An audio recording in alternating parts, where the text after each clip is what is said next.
Bajo la cúpula estrellada de un cielo de obsidiana, el cenote Caach Naab, fuego del agua profunda, brillaba con una fosforescencia inquietante. Las aguas, normalmente negras como el pedernal, palpitaban con una luz azulada y fría.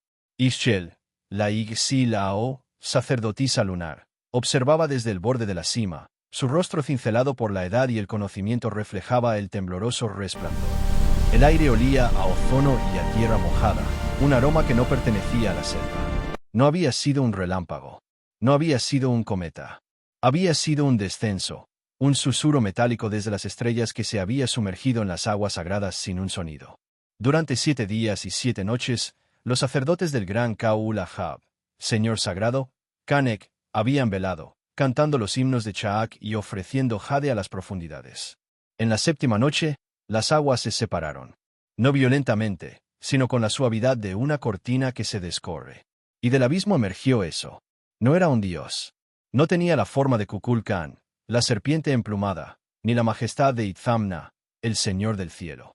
Era una esfera lisa, del tamaño de un altar ceremonial, hecha de un material que no era metal, ni piedra, ni hueso. Absorbía la luz de las antorchas, a la vez, emitía su propia pulsación rítmica, como un corazón de cristal. Flotó hasta depositarse suavemente en la plataforma de observación. El mensajero de los cielos había llegado. No con fuego y trueno, sino con un silencio electrizante. La esfera fue llevada con veneración y un profundo terror contenido al templo más alto de la ciudad, frente a la pirámide de Kinichao, el dios Sol. Allí, bajo la mirada de los dioses esculpidos en estuco, el objeto inerte despertó. Sin aperturas, sin miembros, una voz resonó en el aire. No salía de la esfera, sino que se materializaba en la mente de cada presente, independiente de su idioma. Era una voz clara, neutra, carente de emoción, pero de una precisión hiriente. Saludos, habitantes del planeta que vosotros llamáis bits, montaña, mundo. No somos dioses. Somos viajeros. Observadores.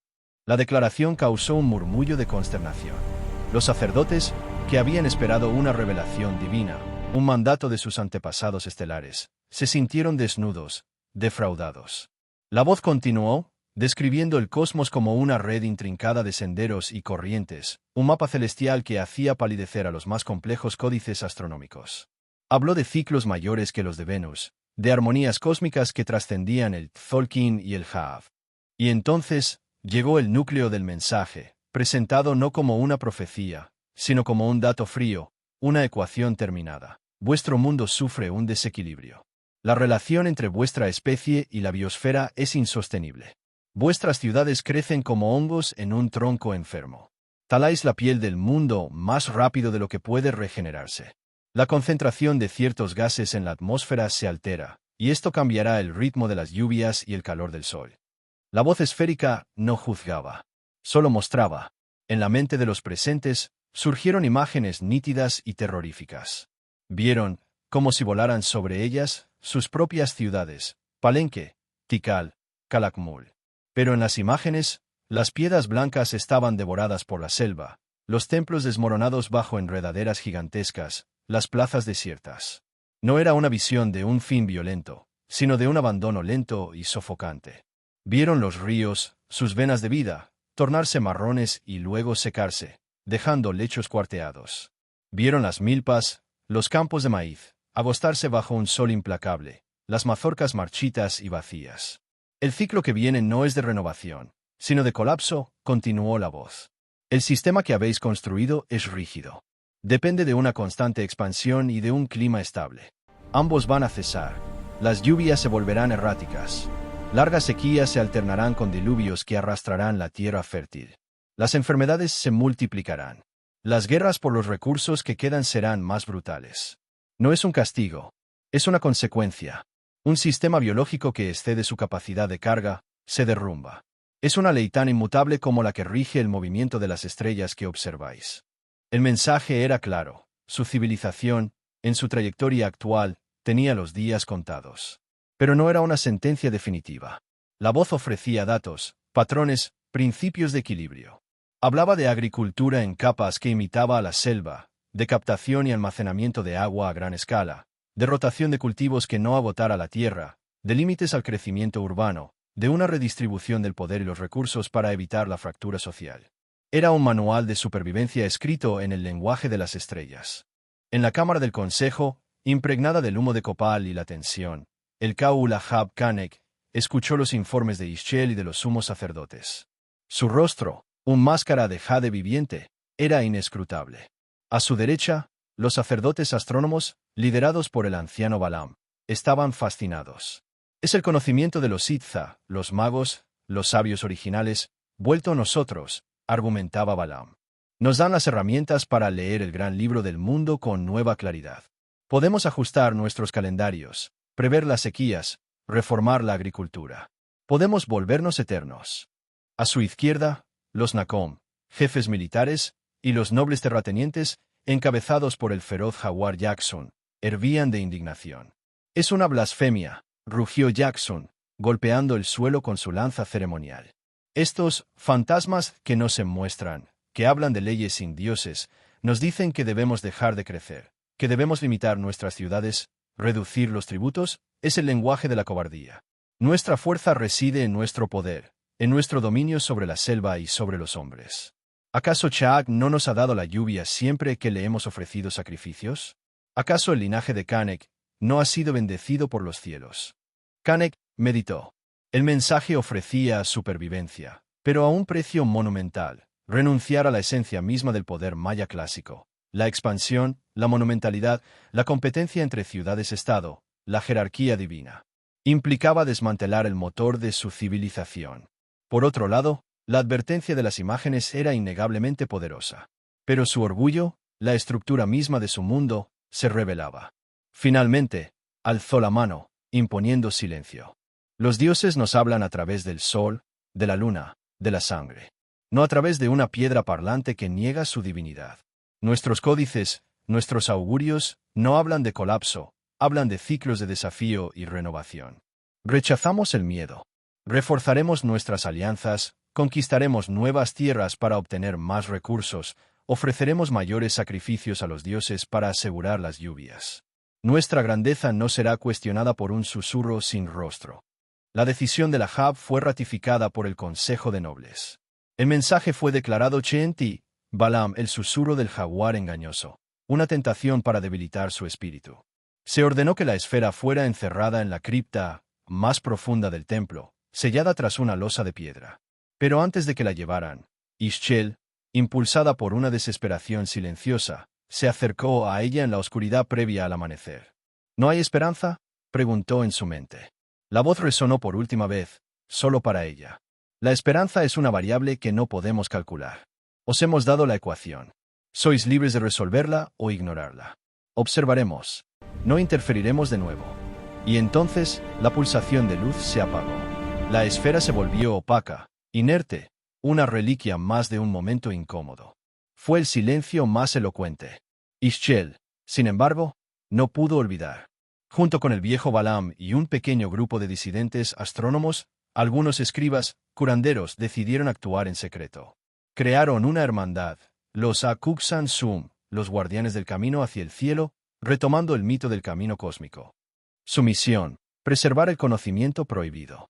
En códices ocultos, en murales en cuevas secretas, en cantos orales codificados, comenzaron a transcribir los principios de equilibrio, las advertencias climáticas, las técnicas agrícolas sostenibles. Era su apuesta contra el tiempo y contra la ceguera de su propia civilización. Pasaron décadas. Al principio, pareció que Kanek tenía razón. Las lluvias llegaron, las cosechas fueron abundantes, las ciudades crecieron más altas y espléndidas.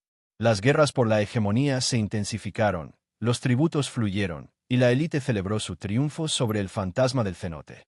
Pero Ischel y los guardianes, desde sus puestos de observación discretos, empezaron a ver las grietas. Los intervalos entre las lluvias se hacían más largos. El nivel del agua en los cenotes bajaba lenta pero perceptiblemente. Algunas estaciones se volvieron impredecibles. Una plaga de langostas arrasó una región, algo nunca visto con esa virulencia. En las cortes, estos eventos fueron atribuidos a la ira de dioses específicos, apaciguados con rituales más elaborados y sacrificios más numerosos, a menudo de prisioneros de guerra. La respuesta fue más de lo mismo. más presión sobre los recursos para construir templos más grandes para implorar clemencia, más conquistas para obtener mano de obra y tierras, más deforestación para alimentar los hornos de cal que blanquearían las pirámides. La espiral descendente, predicha con frialdad matemática por la esfera, había comenzado. La civilización maya clásica, en su cúspide de esplendor, comenzaba a cavar, con sus propias manos, su propia tumba monumental. 70 años después de la llegada del mensaje, el primer gran golpe resonó como un trueno seco. Una sequía de 3 años, la más larga en la memoria de los vivos más ancianos, asoló las tierras centrales. Los ríos se convirtieron en hilos de barro. Los cenotes sagrados revelaron escalones que nadie recordaba. El maíz, el segundo sustento de hueso verde, se marchitó en los tallos antes de florecer. El hambre, un espectro que creían dominado por el poder de sus reyes dioses, caminó entre las plazas. El pánico se transformó en ira. Las ciudades-estado, lejos de unirse, se lanzaron unas contra otras con ferocidad renovada, no por gloria, sino por los últimos depósitos de agua y graneros con reservas. Palenque y Toniná se desangraron en una guerra sin fin. Tikal y Calakmul reanudaron su eterno duelo con un salvajismo desesperado. Los tributos exigidos a las poblaciones sometidas se volvieron insoportables. Revueltas internas estallaron. Los nobles, aferrados a su privilegio, redoblaron la opresión y se refugiaron en un ritualismo aún más estricto y costoso, drenando los últimos recursos en ceremonias vacuas. En medio del caos, los Akuk-Sansum, ahora liderados por los nietos de Ixchel y Balam, actuaron desde las sombras. En comunidades aisladas, enseñaron en secreto las técnicas de captación de rocío y siembra en terrazas que la esfera había sugerido. Salvaron pequeñas poblaciones. Pero eran un parche en una herida arterial. La estructura de poder, rígida y centralizada, era incapaz de adaptarse. Había elegido ignorar el mensaje, y ahora el mensaje, en forma de sequía, guerra y hambruna, se escribía con fuego en la piedra de sus ciudades. La gran ciudad de Yaxchilán, otrora un bullicioso centro a orillas del Usumacinta, era un cascarón vacío. Gencaín, bisnieto de Ixchel y último guardián activo en la región, subió a lo más alto del templo principal, ya invadido por las raíces de un árbol de ceiba. Desde allí, vio el silencio. No quedaban humos en las casas comunes. El mercado, plaza de vibración y color, yacía desierto. La selva avanzaba, lenta pero implacable, tragándose los bordes de la plaza. El río, bajísimo, apenas susurraba. En sus manos sostenía uno de los últimos códices secretos, el que contenía el núcleo del mensaje original, junto con observaciones de décadas sobre el deterioro. Lo había copiado todo en un lenguaje más sencillo, accesible. No era para los reyes o sacerdotes. Era para los que pudieran venir después, para los que, quizás en un ciclo futuro, estuvieran dispuestos a escuchar. Sabía que su civilización, tal como la conocía, había terminado. El colapso no fue un evento, sino un proceso. Las élites se fueron, la población se dispersó en pequeños grupos, el conocimiento especializado se perdió. Las ciudades fueron reclamadas por la vegetación. Antes de descender para unirse a los últimos habitantes que partían hacia el norte en busca de agua, Gencaín escondió el códice en una cripta seca bajo el templo, sellada con barro y piedras. No puso trampas. Solo confió en que la tierra lo preservara. Quizás pensó, mirando el cielo despejado y cruelmente azul, el mensaje no era para nosotros. Quizás solo éramos el eco que debía advertir a otros. O quizás, dentro de 1000 años, alguien de nuestra propia sangre, habiendo olvidado nuestra arrogancia, lo encuentre y entienda. Bajó de la torre y se fundió con el verde, un hombre último que llevaba consigo el peso de una advertencia desoída. Los siglos pasaron. La selva cerró su manto sobre palacios y pirámides. Tikal, Palenque, Copán, Yaxchilán, todas se durmieron bajo un mar verde. Los jaguares hicieron sus guaridas en los palacios reales. Los monos aulladores gritaron desde las crestas de los templos. La lluvia, que una vez fue escasa, volvió con fuerza, lavando inscripciones y desdibujando rostros de estuco. El mundo maya clásico se convirtió en leyenda, luego en mito, y finalmente en un silencio arqueológico. Los descendientes de aquellos que abandonaron las ciudades prosperaron en nuevas formas, adaptadas, menos centralizadas, más resilientes. Conservaron fragmentos del antiguo conocimiento, pero el mensaje específico de la esfera, la advertencia precisa, se perdió en el olvido. Solo quedó, En algunos mitos populares, la historia de un corazón de cristal que habló desde el agua y que los reyes antiguos desoyeron, provocando la ira de los aluxes, espíritus, del monte. Una versión diluida, folclórica, de una verdad científica y terrible. El códice de Yen-Kain yacía en su cripta, intacto, esperando. La esfera, sellada en las profundidades de una ciudad cuyo nombre ya nadie recordaba, permanecía inerte, su misión de observación quizás aún activa en un modo imperceptible, registrando el lento latido de un planeta que sobrevivió a una de sus civilizaciones más brillantes y autodestructivas. Hoy, en un mundo conectado por redes de luz y información, un arqueólogo, sudando bajo el sol de Yucatán, examina un lidar que revela una estructura oculta bajo la maleza. Es una cámara pequeña, no real, cerca de las ruinas de una ciudad menor. Su corazón late rápido. ¿Podría ser un descubrimiento menor? ¿O algo más? Mientras, en otra parte del globo, científicos analizan datos climáticos, proyectan curvas de crecimiento, advierten sobre puntos de no retorno. Sus voces, claras, precisas, basadas en ecuaciones y observaciones, suenan en foros y pantallas. A veces son escuchadas con atención. Otras, son tachadas de catastrofistas, de querer limitar el progreso, el crecimiento, el poder establecido. Se les ofrece rituales modernos, acuerdos no vinculantes, tecnologías de mitigación futuras, mientras la máquina de la civilización global, voraz y rígida, sigue su curso. El mensaje maya, el de la esfera, no era sobre el fin del mundo. Era sobre el fin de un modo de mundo.